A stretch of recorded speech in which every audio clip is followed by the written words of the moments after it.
नमस्कार दर्शकों, मैं प्राची राय आप सभी का स्वागत करती हूँ एशियन स्काई न्यूज में। 7 अक्टूबर 2023 यही वो तारीख है जब फिलिस्तीनी संगठन हमास ने अपने टेरर अटैक से इजराइल को खून के आंसू रुला दिए थे। एक ऐसा हमला जिसमें करीब 12,000 से ज्यादा लोग मारे गए थे और तकरीबन 250 इजरायलियों को बंधक बना लिया गया था। अब इस हमले के ठीक 297 दिन बाद इजराइल ने आखिरकार इस हमले के जिम्मेदार और हमास के पॉलिटिकल विंग के मुखिया इस्माइल हानिया की स्टोरी का दी एंड कर दिया। इस हमले में हानिया के साथ साथ उनका एक सुरक्षा गार्ड भी मारा गया है।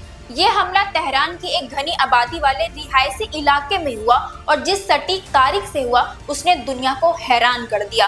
ये तरीका हानिया को लेकर इजराइल के पास मौजूद इनपुट और स्ट्राइक करने की उसकी खतरनाक ताकत की एक बानगी मानी जा रही है। लेकिन इजराइल की राजधानी तेल अवीव से करीब 2000 किलोमीटर दूर तेहरान में ये हमला आखिर हुआ कैसे?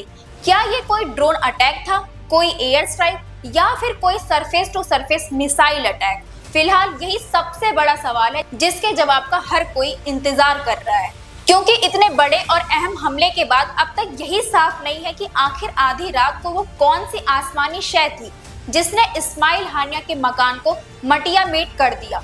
खुद ईरान के रिवॉल्यूशनरी गार्ड कॉमर्स यानी ईरानी फौजी भी इस मामले को लेकर कंफ्यूज्ड है।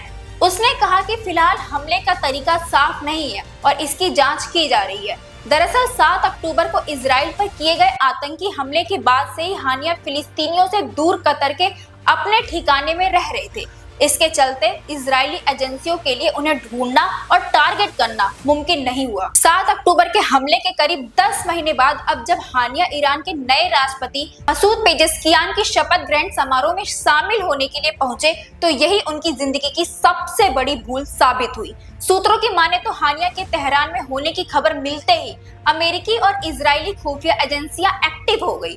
मोसाद के साथ मिलकर सीआईए ने उनकी प्रोसाइज्ड यानी सटीक लोकेशन ढूंढ निकाली और ईरानी समय के मुताबिक ठीक रात के 2 बजे तेहरान के आसमान पर एक ऐसा धमाका हुआ जिसने हमास के मुखिया हानिया की जान ले ली।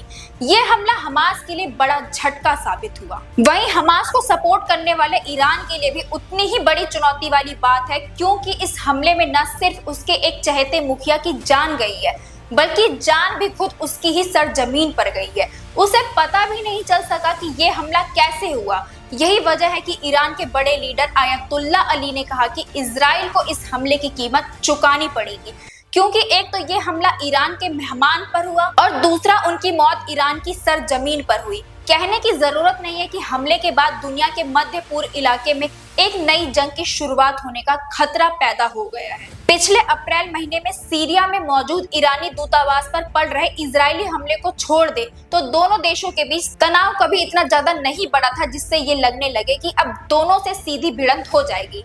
लेकिन अब इस हमले के बाद हालात बदलते नजर आ रहे हैं।